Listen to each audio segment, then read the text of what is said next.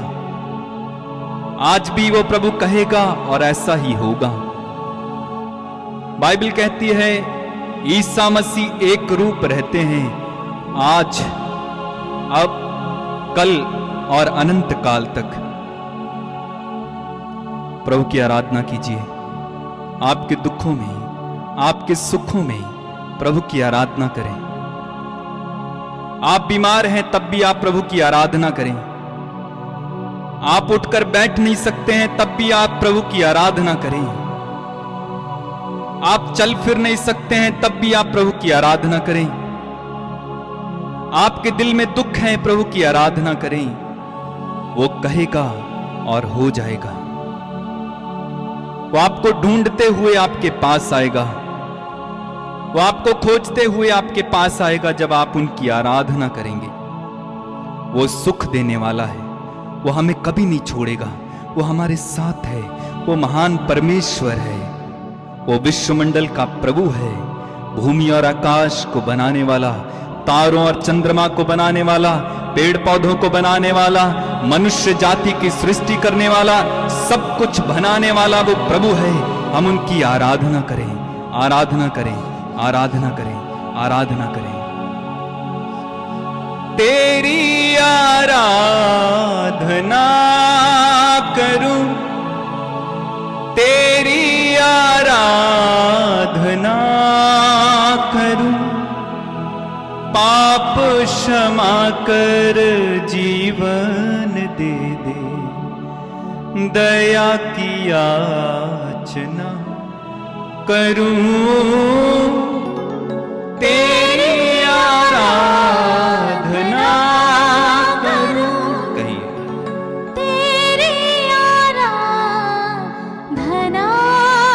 करूं, पाप क्षमा कर जीवन दे दे, दया की याचना करूं, तेरी आराधना। आराधना करें। तेरी आराधना करूं, पाप क्षमा कर जीवन दे दे, दया की याचना।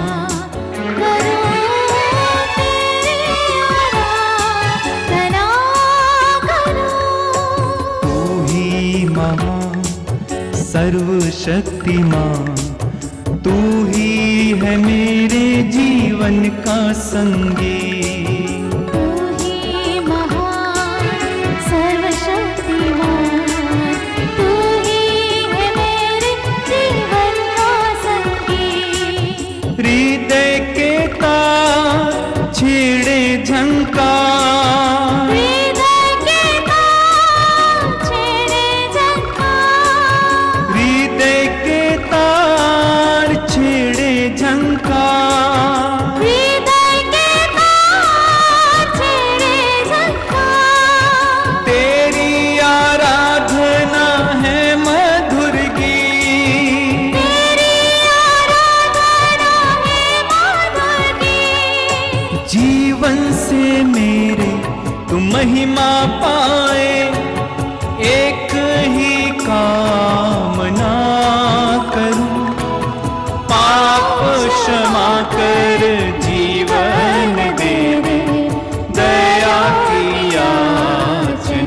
एक साथ मिलकर गाते जाएं।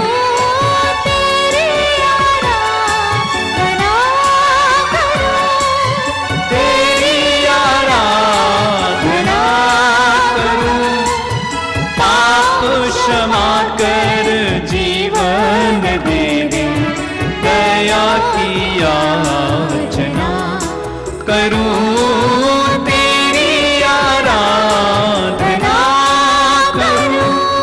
सृष्टि के हर एक कण कण में छाया है तेरी ही महिमा का राज। सृष्टि के हर एक कण कण में छाया है तेरी महिमा का राज। पंछी भी करते हैं तेरी प्रशंसा, पंछी भी करते हैं तेरी प्रशंसा।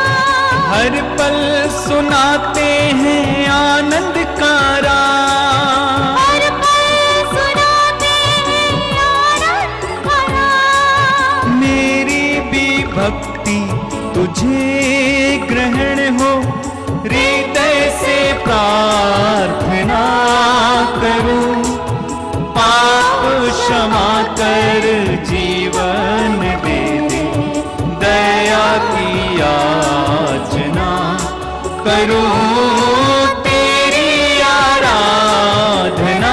अपने हाथों को उठा के तेरी आराधना करूं, पाप क्षमा कर जीवन दे दे, दया की याचना करूं, तेरी आराधना करूं।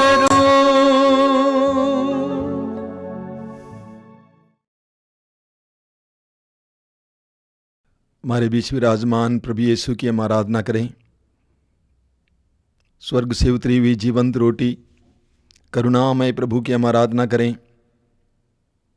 प्रभु यीशु ने कहा, जो मेरे पास आता है उसे कभी भूख नहीं लगेगी, और जो मुझ में विश्वास करता है उसे कभी प्यास नहीं लगेगी। ये पवित्र समय है, अनुग्रह और आशीष का समय है। अपने हृदय और मन को प्रभु की ओर उठाइए। साक्षात यीशु की उपस्थिति इस समय आप अपने कमरे में महसूस कीजिए। किसी भी माध्यम के द्वारा यीशु इस समय आपके करीब हैं, आपके पास हैं। प्रभु ने कहा, स्वर्ग से उतरी हुई जीवंत रोटी मैं हूं।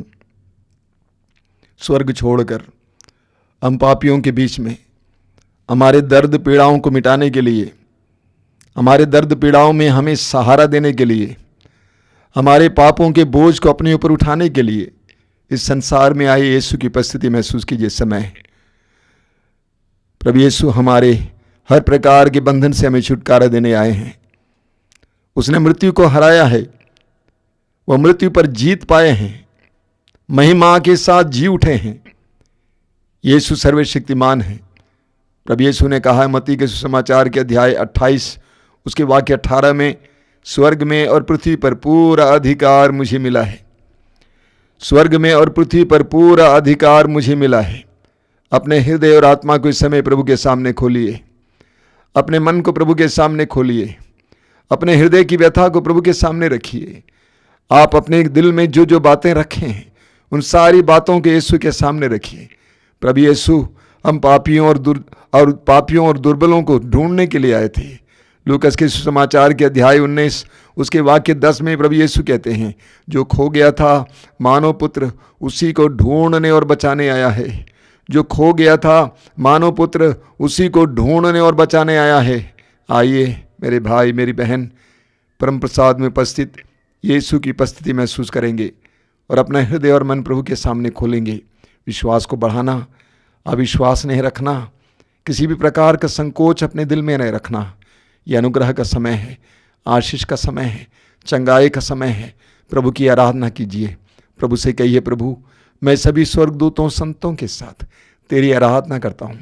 मैं सारी मानव जाति के साथ तेरी आराधना करता हूँ। मैं अपने दर्द पीड़ाओं के साथ तेरी आराधना करता हूँ। मैं अपने परिवार के साथ तेरी आराधना करता हूँ। प्रभु के वचन में लिखा हुआ है, इस्यास नबी के ग्रंथ के अध्याय 35 में प्रभु का वचन कहता है, थके मांदे हाथों को शक्ति दो, निर्बल पैरों को सुदृढ़ बना दो, घबराए हुए लोगों से कहो ढारस रखो डरो मत, ढारस रखो डरो मत, देखो तुम्हारा ईश्वर आ रहा है।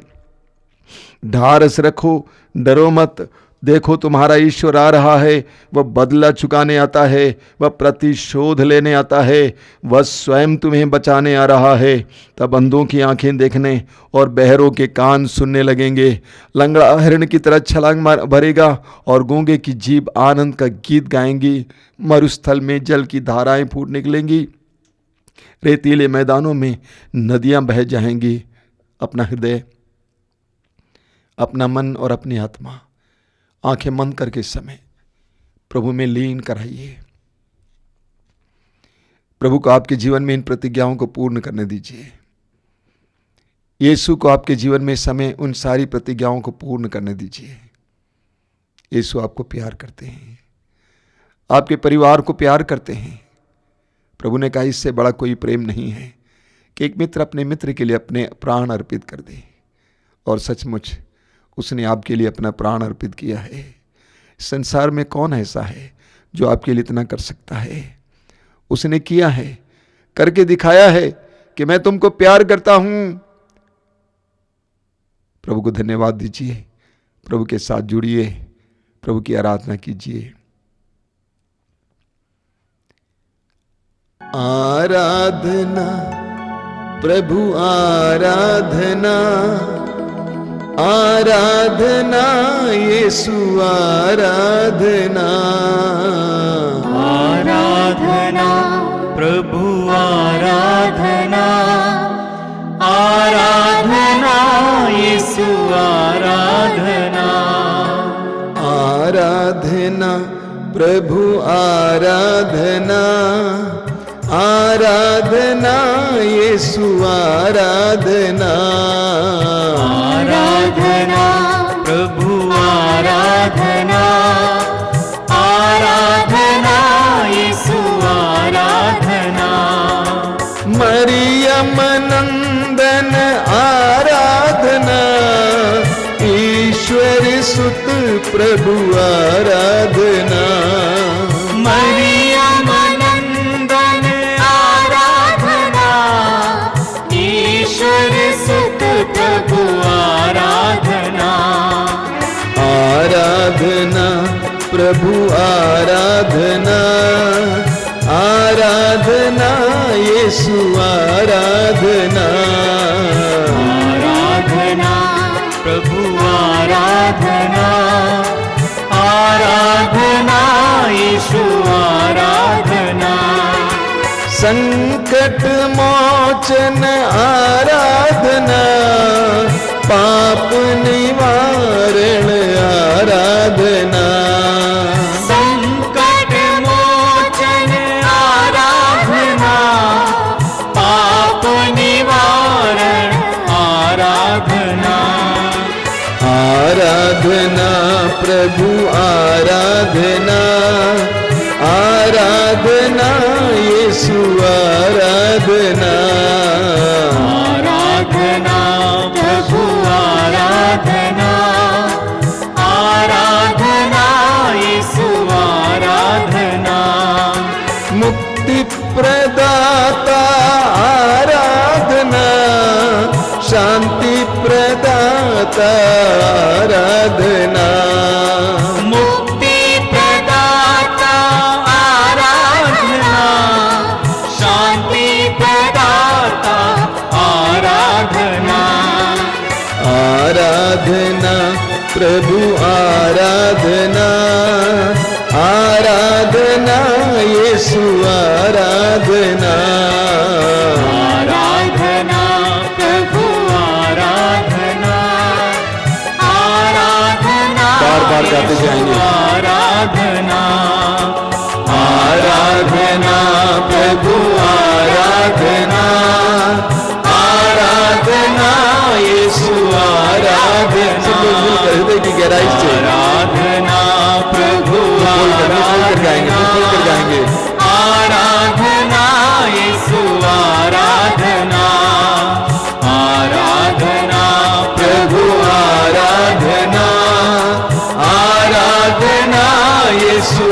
आराधना आराधना प्रभु आराधना आराधना यीशु आराधना आराधना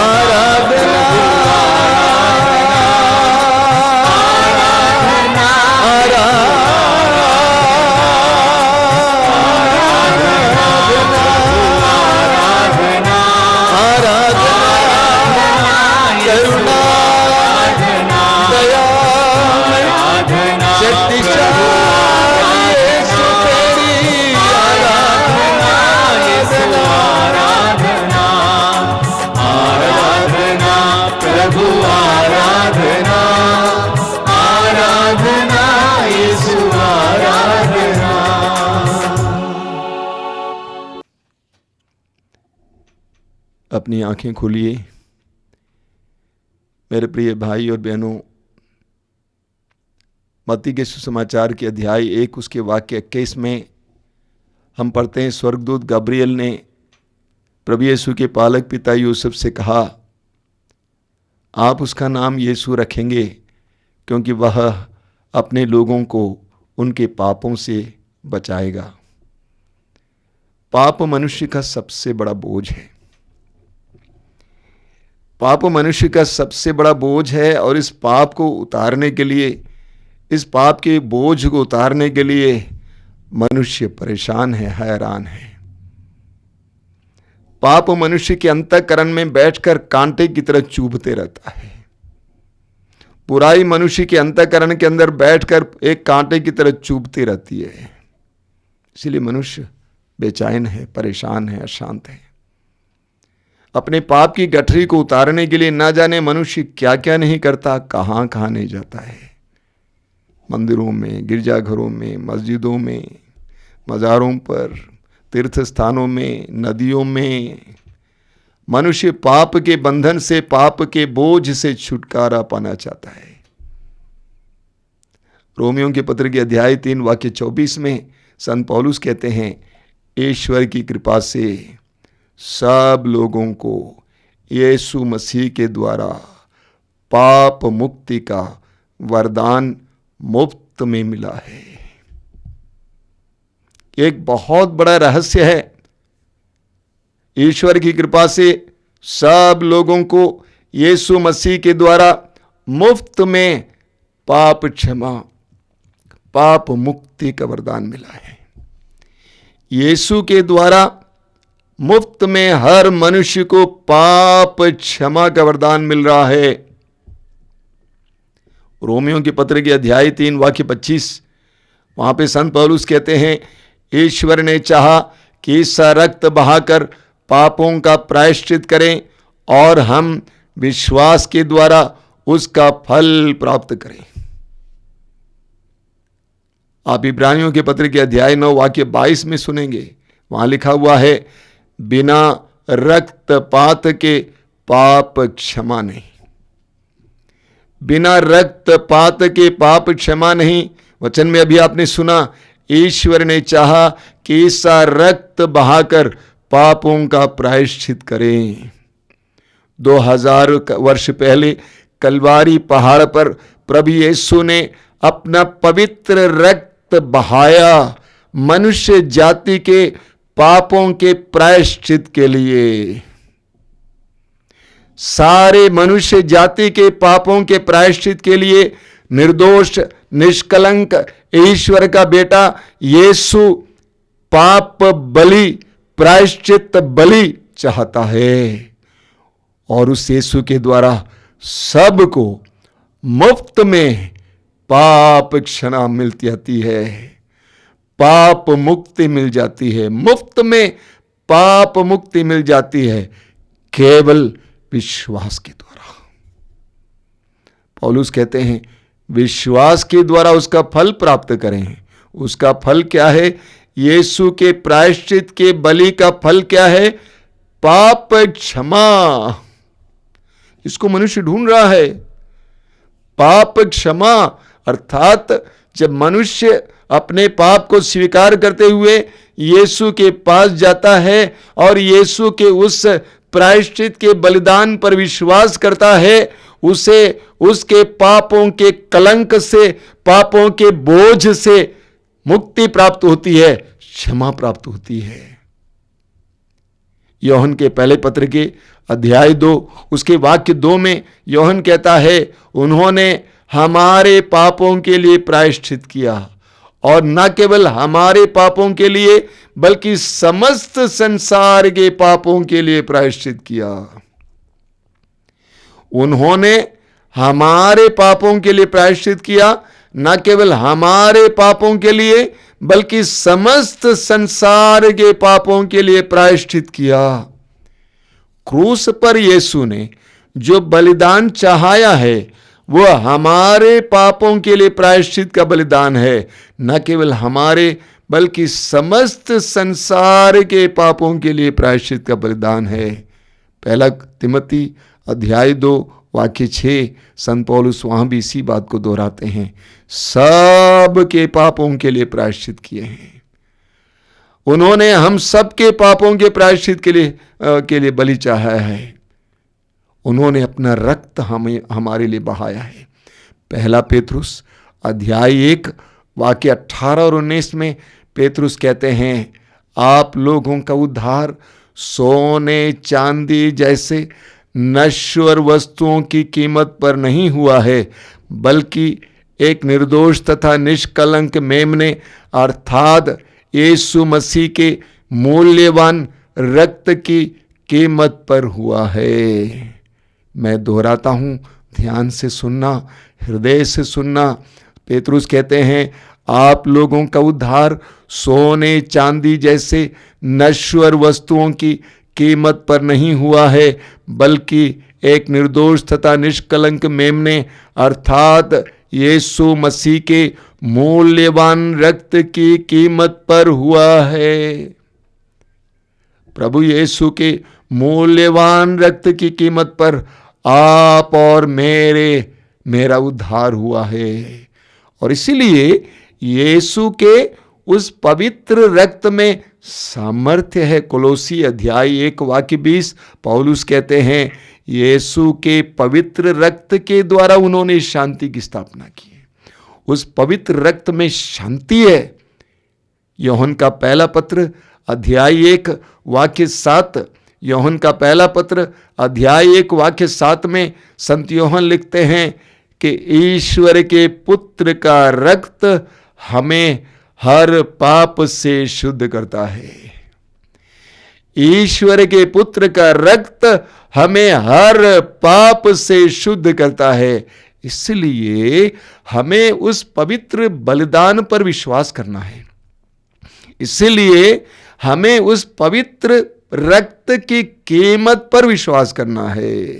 संत पौलुस कुरिन्थियों के पत्र के अध्याय 6 में बताते हैं कि पवित्र रक्त की कीमत से हमें खरीदा गया है, हम खरीदे गए हैं। यीशु के पवित्र रक्त में शक्ति है। यीशु के पवित्र रक्त को लेकर प्रार्थना करना। आज हम विशेष प्रार्थना करने जा रहे हैं, विशेष करके हमारे परिवारों के लिए, हमारे लिए प्रार्थना करने जा रहे हैं। यीशु के उस बहुमूल्य रक्त के द्वारा, उस महान बलिदान के द्वारा, उस महान प्रायश्चित के बलिदान के द्वारा हमें बंधनों से आज़ादी मिले और पवित्र आत्मा का अभिषेक मिले। इसके लिए हम प्रार्थना करने के लिए जा रहे हैं। अपने दोनों हाथों को खुला रखिए, आंखें बंद कर दीजिए इस समय। और इस समय हम प्रार्थना करने जा रहे हैं अब्बा पिता से कि अब्बा पिता अपने पुत्र यीशु के पवित्र लहू के, पावन लहू के द्वारा हमें शुद्ध करें और हमें धो दें और अपने पवित्र आत्मा हमें प्रदान करें। मेरे पीछे दोहराते जाएंगे, hallelujah, hallelujah, hallelujah, hallelujah, hallelujah, hallelujah, hallelujah, hallelujah. अब्बा पिता, तेरे पुत्र यीशु के पावन लहू से मुझे धो दीजिए और अपने पवित्र आत्मा से मुझे भर दीजिए। Hallelujah, hallelujah. अब्बा पिता, तेरे पुत्र यीशु के पावन लहू से मुझे धो दीजिए और अपना पवित्र आत्मा अपना पवित्र आत्मा से मुझे भर दीजिए। अब्बा पिता, तेरे पुत्र यीशु के पावन लहू से मुझे धो दीजिए और अपने पवित्र आत्मा से मुझे भर दीजिए। अब्बा पिता, तेरे पुत्र यीशु के पावन लहू से मुझे धो दीजिए और अपने पवित्र आत्मा से मुझे भर दीजिए। अब्बा पिता, तेरे पुत्र यीशु के पावन लहू से मुझे धो दीजिए और अपने पवित्र आत्मा से मुझे भर दीजिए। अब्बा पिता, तेरे पुत्र यीशु के पावन लहू से मुझे धो दीजिए और अपने पवित्र आत्मा से मुझे भर दीजिए। अब्बा पिता, तेरे पुत्र यीशु के पावन लहू से मुझे धो दीजिए और अपने पवित्र आत्मा से मुझे भर दीजिए। अब्बा पिता, तेरे पुत्र यीशु के पवित्र पावन लहू से मुझे धो दीजिए और अपने पवित्र आत्मा से मुझे भर दीजिए। अब्बा पिता, तेरे पुत्र यीशु के पावन लहू से मुझे धो दीजिए और अपने पवित्र आत्मा से मुझे भर दीजिए। Hallelujah, hallelujah, hallelujah, hallelujah, hallelujah, hallelujah, hallelujah. अभी समय अपने परिवार के किसी एक व्यक्ति को या दो व्यक्तियों को याद करें जिनके अंदर कई प्रकार की बुरी आदतें हो सकती हैं। गलत रिश्ता हो, नशे की आदत हो, अन्य प्रकार की आदत हो, जिसके कारण वे बहुत ज़्यादा शैतान के द्वारा प्रताड़ित हैं। अब हम उन्हें बोलेंगे क्योंकि हम उनके लिए प्रार्थना करने जा रहे हैं। मेरे पीछे दोहराएंगे हालेलुया, हालेलुया, हालेलुया, हालेलुया। बोलिए, अब्बा पिता, तेरे पुत्र यीशु के पावन लहू से उन्हें धो दीजिए और अपने पवित्र आत्मा से उन्हें भर दीजिए। अब्बा पिता, तेरे पुत्र यीशु के पावन लहू से उन्हें धो दीजिए और तेरे पवित्र आत्मा से उन्हें भर दीजिए। अब्बा पिता, तेरे पुत्र यीशु के पावन लहू से उन्हें धो दीजिए और अपने पवित्र आत्मा से उन्हें भर दीजिए। अब्बा पिता, तेरे पुत्र यीशु के पावन लहू से उन्हें धो दीजिए और अपने पवित्र आत्मा से उन्हें भर दीजिए। अब्बा पिता, तेरे पुत्र यीशु के पावन लहू से उन्हें धो दीजिए और अपने पवित्र आत्मा से उन्हें भर दीजिए। अब्बा पिता, तेरे पुत्र यीशु के पावन लहू से उन्हें धो दीजिए और अपने पवित्र आत्मा से उन्हें भर दीजिए। अब्बा पिता, तेरे पुत्र यीशु के पावन लहू से उन्हें धो दीजिए और अपने पवित्र आत्मा से उन्हें भर दीजिए। अब्बा पिता, तेरे पुत्र यीशु के पावन लहू से उन्हें धो दीजिए और अपने पवित्र आत्मा से उन्हें भर दीजिए। अब्बा पिता, तेरे पुत्र यीशु के पावन लहू से उन्हें धो दीजिए और अपने पवित्र आत्मा से उन्हें भर दीजिए। अब्बा पिता, तेरे पुत्र यीशु के पावन लहू से उन्हें धो दीजिए और अपने पवित्र आत्मा से उन्हें भर दीजिए। Hallelujah, hallelujah, hallelujah, hallelujah, hallelujah. अपने दोनों हाथ ऊपर की ओर उठाते हुए अपने परिवार पर, अपने यहाँ पर पवित्र आत्मा के अभिषेक के लिए और पवित्र रक्त के संरक्षण के लिए प्रार्थना करते हुए हम प्रभु की स्तुति और आराधना करेंगे ऊंची आवाज में। Hallelujah, hallelujah, hallelujah.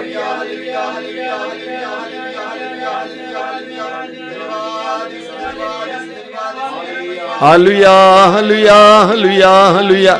अब्बा पिता, तेरे पुत्र यीशु के पवित्र रक्त को तेरी जनता के ऊपर इस समय उंडेल दीजिए। प्रभु यीशु, तेरे पवित्र रक्त को तेरी जनता के ऊपर इस समय उंडेल दीजिए।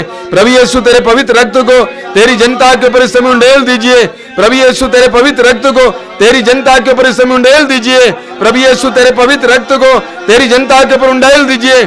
शुद्ध कीजिए, पवित्र कीजिए, शुद्ध कीजिए, पवित्र कीजिए, शुद्ध कीजिए, पवित्र कीजिए, शुद्ध कीजिए, पवित्र कीजिए। Hallelujah, hallelujah, hallelujah, hallelujah, hallelujah, hallelujah, hallelujah, hallelujah, hallelujah, hallelujah, hallelujah, hallelujah. Hallelujah, hallelujah. प्रार्थना कीजिए भाई और बहनों इस समय पवित्र आत्मा के अभिषेक के लिए। पवित्र आत्मा पर उतरे।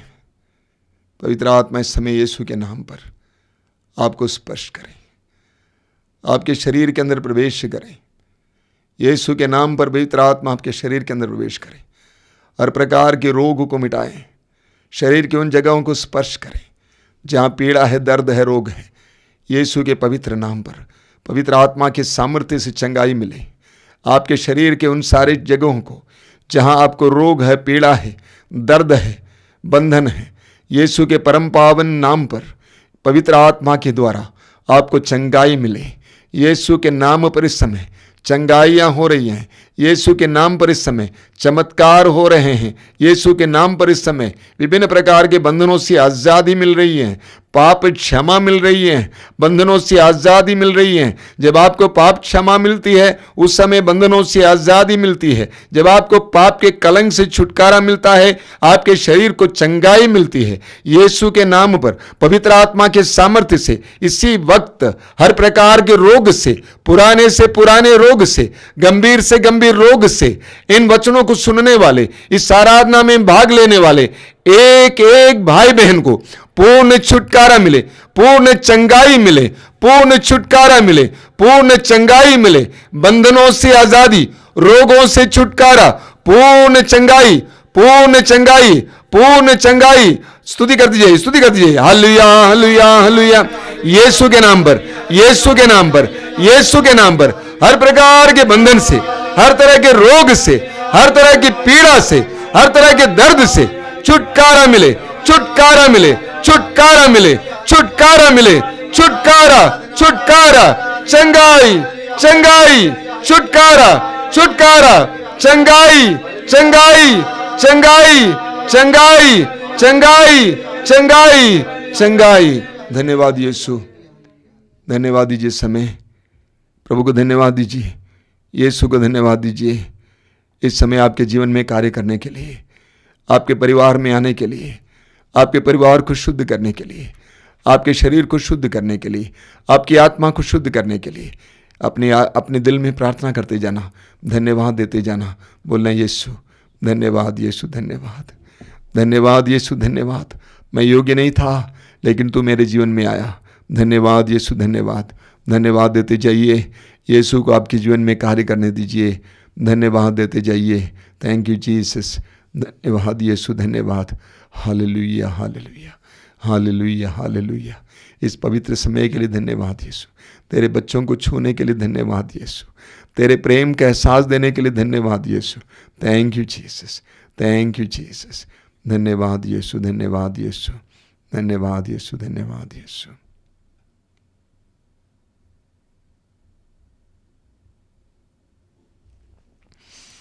अभी परम प्रसाद की आशीष है, उससे पहले मैं आपको याद दिलाना चाहता हूँ, इसी तरह हर रविवार को दोपहर को 12 बजे से 2, पौने 2 तक ये सत्संग चलेगा।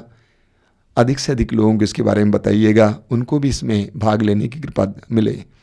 साथ ही साथ आपको बताना चाहता हूँ, हर रोज़ हमारे यहाँ से रोज़ की रोटी नाम का छोटा सा कार्यक्रम चलता है सुबह 5 बजे। बहुत अच्छा है, हज़ारों लोगों को इसके द्वारा कृपा मिल रही है। प्रभु को धन्यवाद देते हुए आपको सूचना दे रहा हूँ। साथ ही साथ हर मंगलवार को शाम को 5 बजे युवाओं के लिए छोटा सा कार्यक्रम है। हमारे भाई राम, हमारे भाई संदीप इसमें वचन सुनाते हैं। आप इसमें सहभागी होंगे और प्रभु की आशीष प्राप्त करेंगे। इस समय जब आशीष होगी, परम प्रसाद की आशीष होगी, जो लोग पानी और तेल लाए हैं आशीष के लिए, अपने हाथ में उठा के पकड़ना, प्रभु से प्रार्थना करना, प्रभु इस तेल को और इस जल को शुद्ध करना, पवित्र करना और अपने सामर्थ्य से भर देना। आइए हम परम प्रसाद की आशीष ग्रहण करेंगे।